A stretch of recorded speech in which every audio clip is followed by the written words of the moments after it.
now, from the great state of Mississauga in Ontario, Canada, it's the Ted Woloshyn Podcast.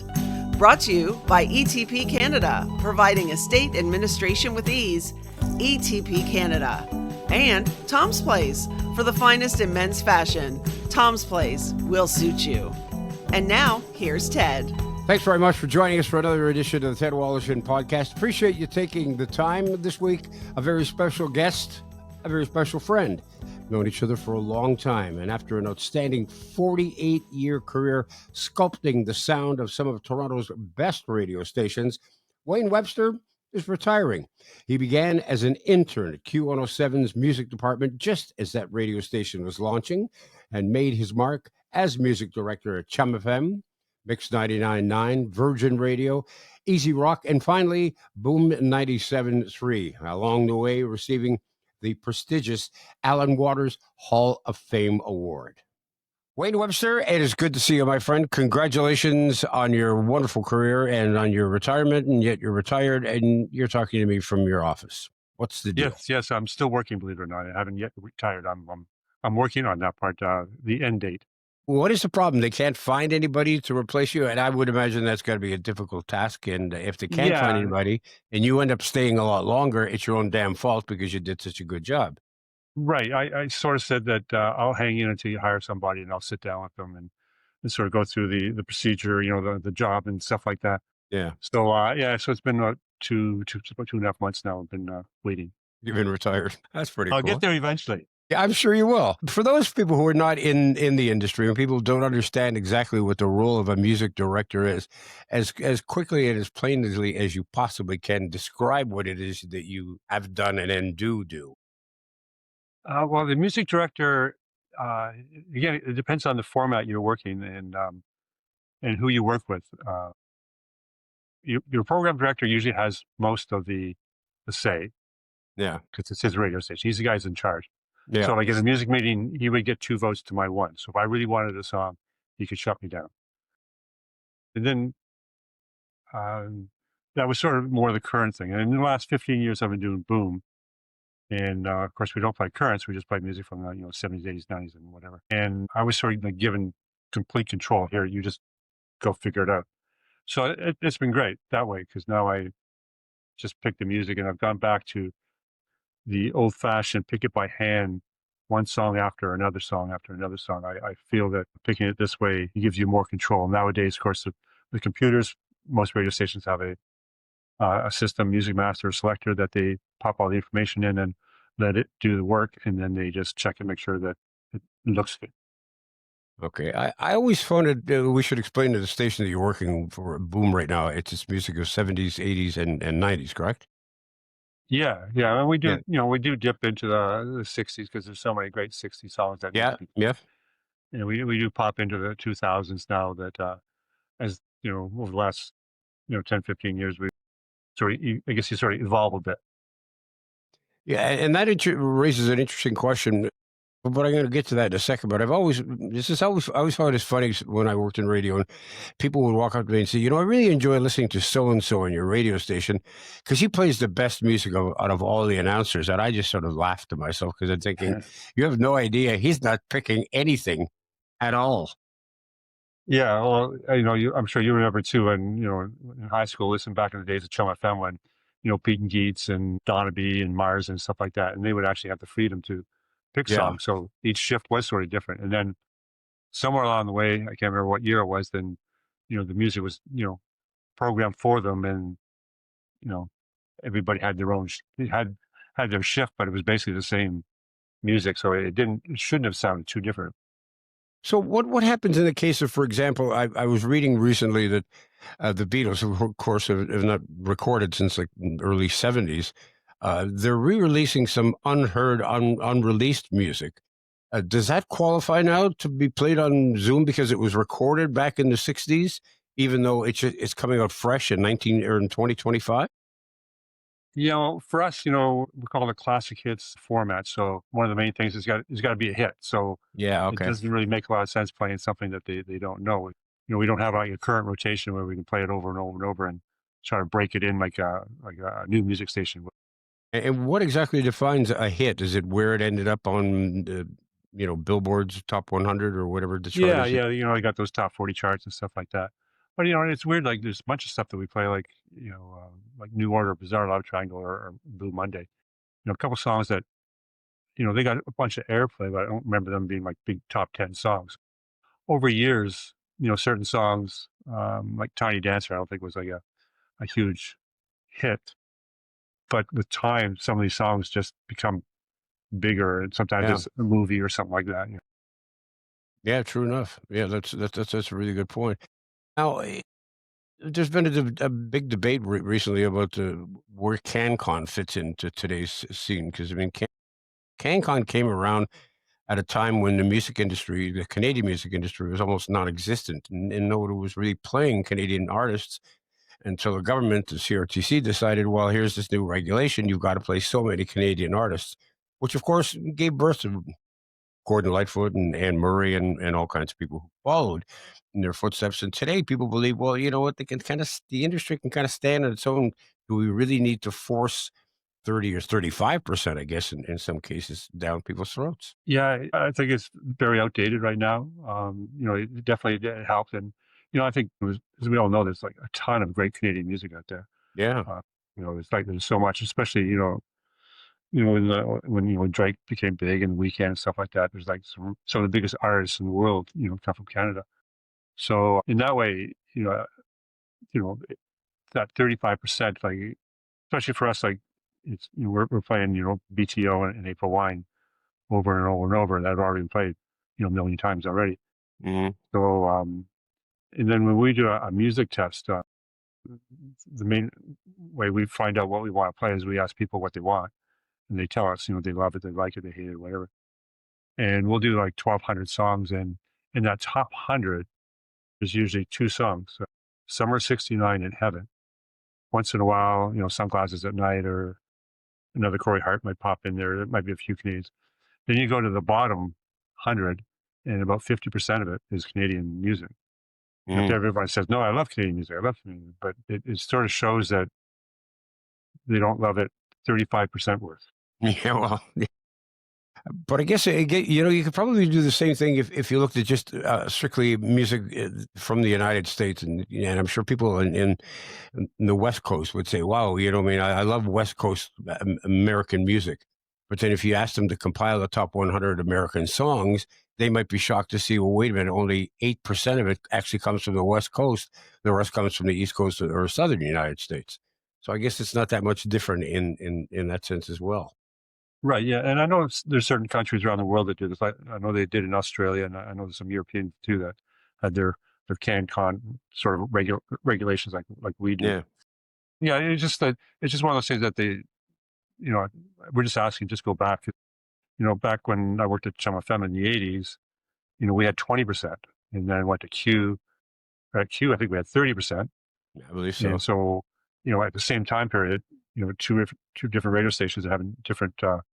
But I think Q107 went to 30% because that was Mr. Slate decided at that point, and Tony Viner and the people that he was confabbing with, is that, okay, this is our best chance to get approval for this new license is to offer more Canadian content than the other people do. And that was one of the reasons why the CRTC may have leaned their way as opposed to toward other applicants. Right. And then we got through this whole thing, the last, about 15, 20 years, whatever.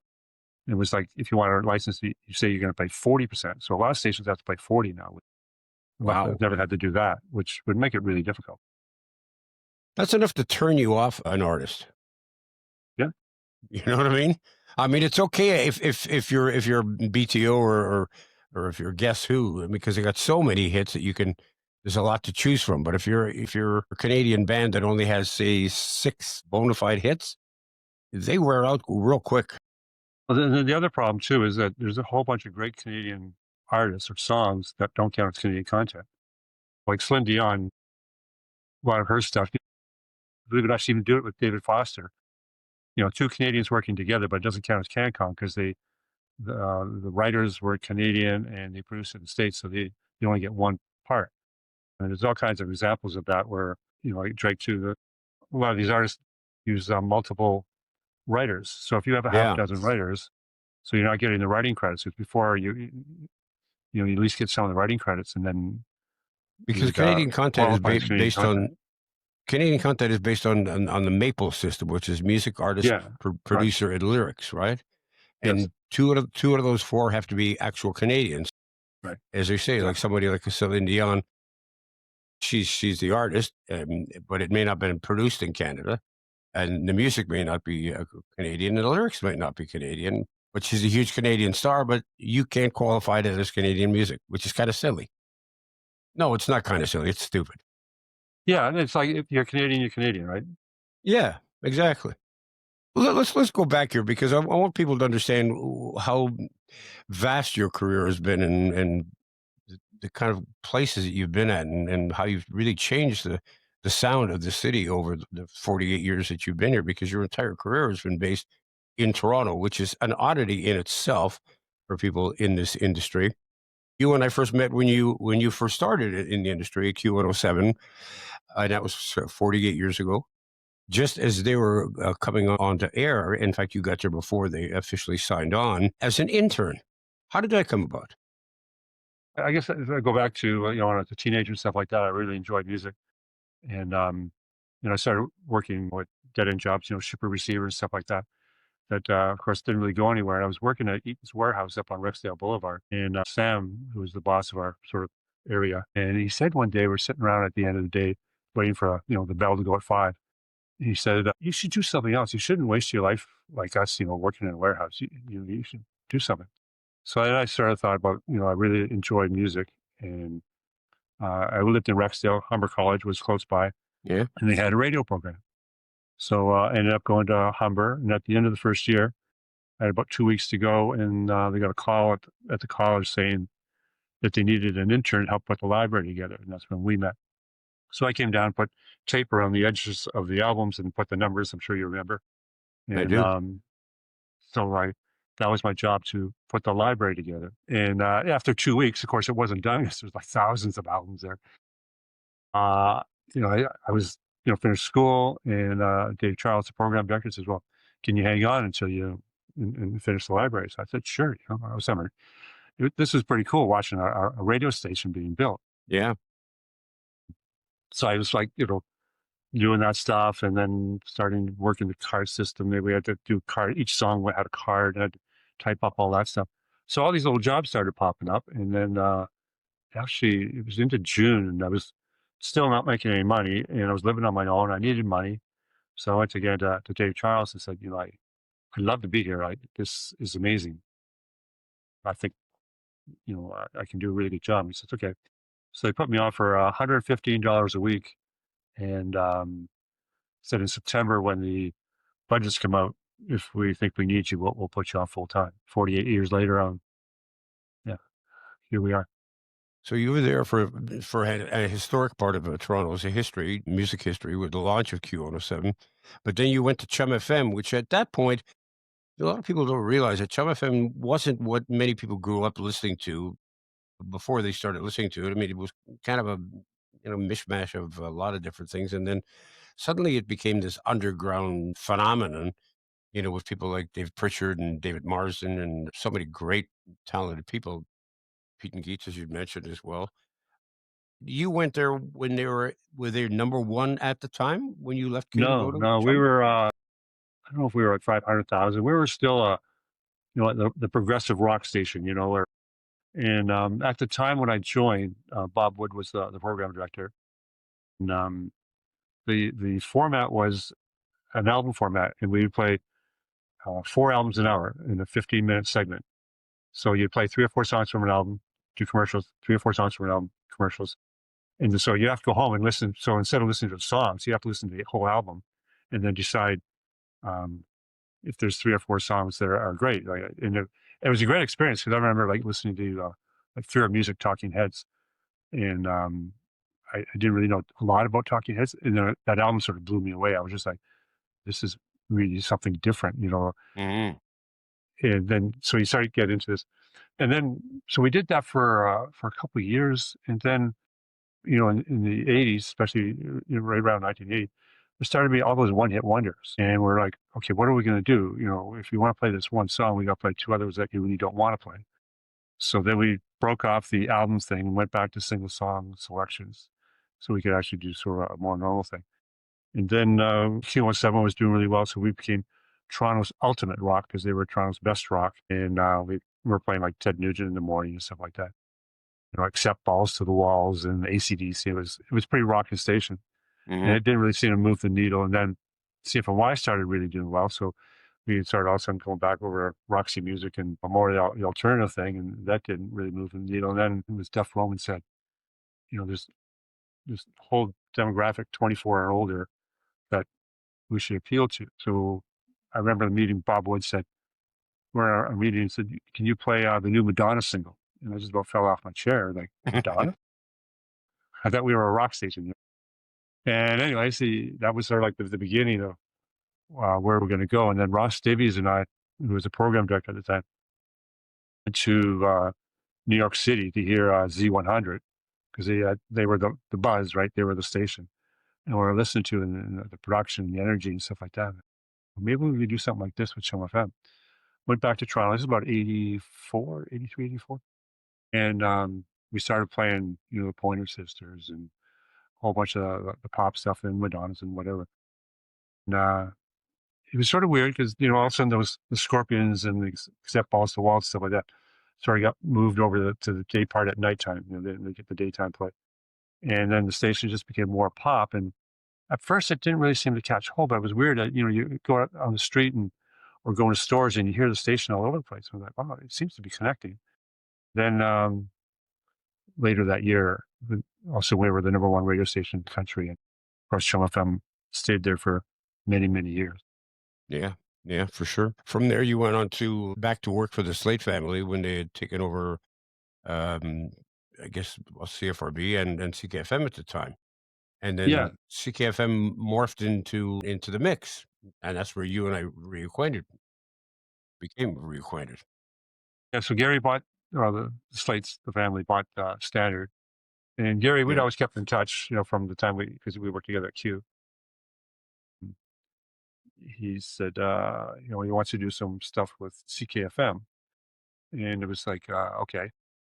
And he said, I'd like you to, sort of see if you can do what you did with CHUM-FM and stuff like that. So I thought, yeah, sure, okay, no problem. It's not that easy. But with CKFM, of course, image is so important in branding, whatever.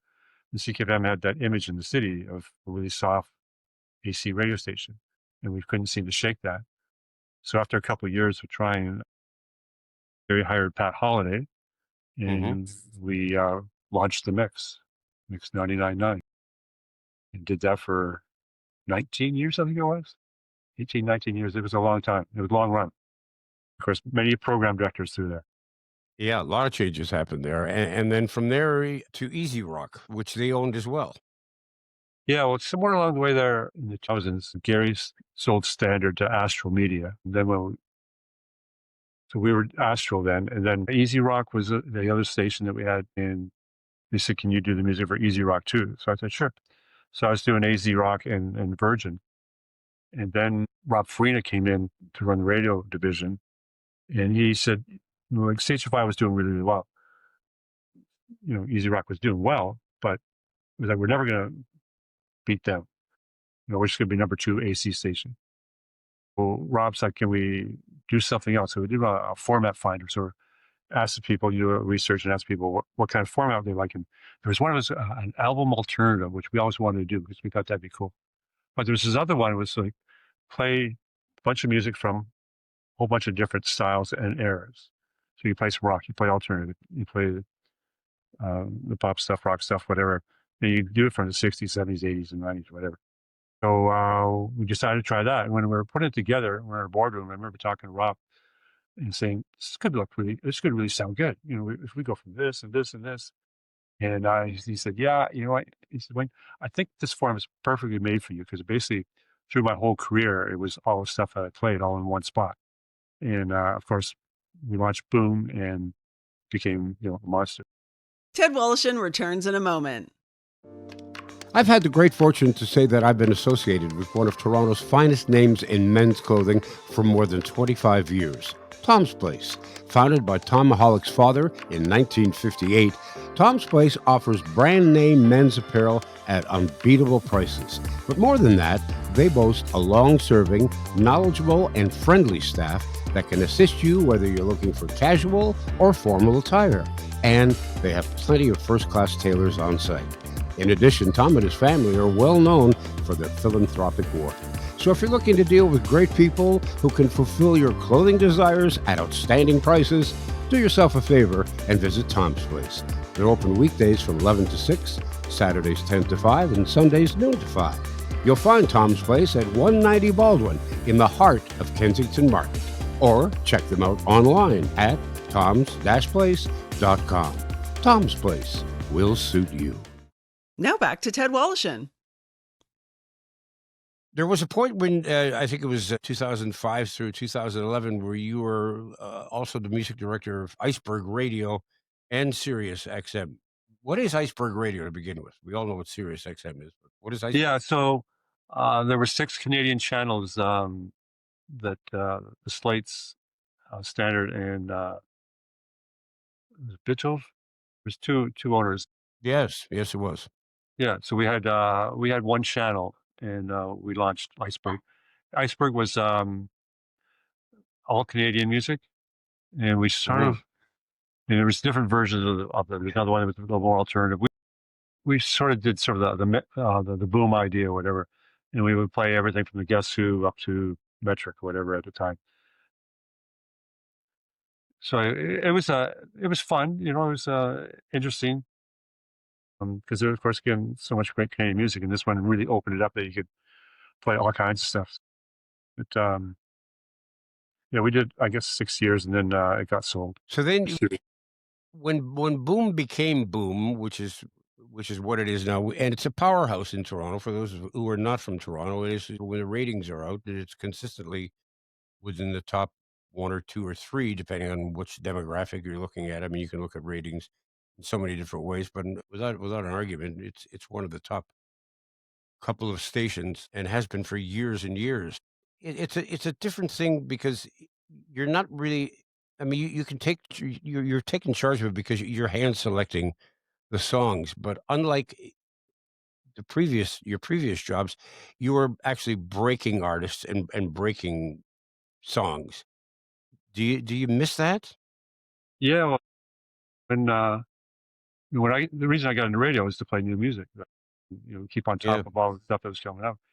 And I remember when Q107 went classic rock and they weren't playing any new stuff, and I said, poor music director, man, he doesn't play any new music and stuff like that. And then when I first started doing Boom, I was also doing Virgin, and that was for a couple of years, so it was great. So I played the old stuff and I played the new stuff, so it was the best of both worlds. And then somewhere along the way, they said, we're going to get someone just to work on Virgin. You take care of Boom. Boom was a natural for me. And at the time, I felt, like, oh, this is the drag, But then, I really enjoyed doing the Boom thing. And also one of the things that, I hand select the stuff, but I do it by a sequence of sound codes. So I'd never done programming like this before. You go one sound code to another sound code to another sound code, and you sort of repeat this cycle. So it really gave the station a very unique sound. And for me, it's like when you have a young kid that's like 1 or 2 years old and they're sort of cranky. You change the toys, right? And then all of a sudden they're sort of quiet. And then they get sort of cranky while you change the toy again. So for me, the audience is that cranky kid, and I got to keep changing it. So I got to go from Duran Duran to Def Leppard to the Eagles to the Cult to the Bee Gees, and mix it up so it's like all over the place. So it constantly changes. And so it's like you're at a party and trying to keep a room full of 50 people happy simultaneously. Right. Yeah. And of course, as we know, everyone's got such different styles of music that they like. Yeah. Very rarely meet anybody that has the same style or enjoy exactly the same music. There's always something different that everyone likes. So the Boom ideas are like play a whole bunch of stuff that they don't mind, and a whole bunch of stuff hopefully they love. And so, I think of the way that it's programmed, they feel that, well, if they don't like this song, the next one they probably will. We're going back to when you first began in assistant music director and then and eventually as a music director for years and years, and you were breaking new artists, you were meeting all these different reps from record companies, and they were probably being very kind to you with tickets and paraphernalia and stuff, and because you could do them a favor. Do the record companies even come calling anymore? No, no, it's that is one of the weird things. It just shows you sometimes the importance of the job and not you. You think you're this great person, and as you Yeah. say, I'm going off to New York City to watch Billy Joel at Madison Square Gardens. I'm going to meet Robbie Williams and watch him perform in Dublin. Go see Bob Seger in Atlanta. All these great things that are part of the job, right? And then when I stopped doing current music, and I remember all of a sudden, like the email stopped, the phone was quiet, which is like, "Oh, this is really weird." And then one of the record guys called up and they were asking about the Virgin and stuff like that. And I said, Corey's doing the music for that. And they go, "Can you transfer me?" And it was just like that, you're not needed anymore, right? Yeah, I know. Wait a minute. Is it my cologne? Did I change my cologne? Do I smell now? Why isn't anybody calling me? They don't love me anymore. Yeah. But, Yeah, a lot, a it's lot of the record guys, with Steve Corey's and comics, and, we're still pals and stuff like that. It's just yeah, that, yeah, of course. Yeah. I don't play new music, so I'm not, important to their strategy or whatever. Yeah. I know. It's But I it's think we sell a ton of records for them, yeah, for yeah, sure. And or what about your whatever they your do. relationship with artists? Because artists would come to the radio station and they would probably be very kind to you and very, very supportive of your career and in many ways that they could. What happens now? Do you get these old guys coming into the station and going, "Hey, you still playing my music?" Yeah, no, sometimes we do, and it's great because over the years, people like Kim Mitchell or Tom Cochran or Jim Cuddy or something like that. Like you get to know them over the years because Yeah. we do shows with them, you do interviews with them. They're fairly constant, and again, they come in, and of course they're still really happy because we're playing their music, right? Where they're not going to get any play on a top 40 or new music station, right? So yeah, so it still happens. COVID was sort of weird because it sort of shut everything down, but we're starting to get people in again. When you're out of the station, when you're not listening professionally, when your ears are not tuning in to your job, what is it that you're listening to now that you really enjoy? Because really, and I realize that your job is going to end literally could be weeks from now because you've already submitted your resignation, your retirement plans. But what you are listening to now will eventually be part of the playlist for Boom in 5, 10, 15 years from now, whatever it may be. So do you listen to it that way? Do you hear something that's current and think, how long is this Drake before Drake starts being played on Boom? Yeah, no, I guess everyone's got their own sort of music, what they love and what they don't. I still, got tons of albums and CDs, and got the turntable still, and I do like to listen to stuff at home. Uh, but it's funny because like new music, it's like Buddy Guy just came up with a new album, so I'm listening to that quite a bit, and I actually enjoy Yeah. that. Or there's another Tom Petty re-release and stuff like that, so you check that out. So yeah, it's sort of weird in a way. I listen to a lot of the new stuff that is still really the stuff that I grew up with.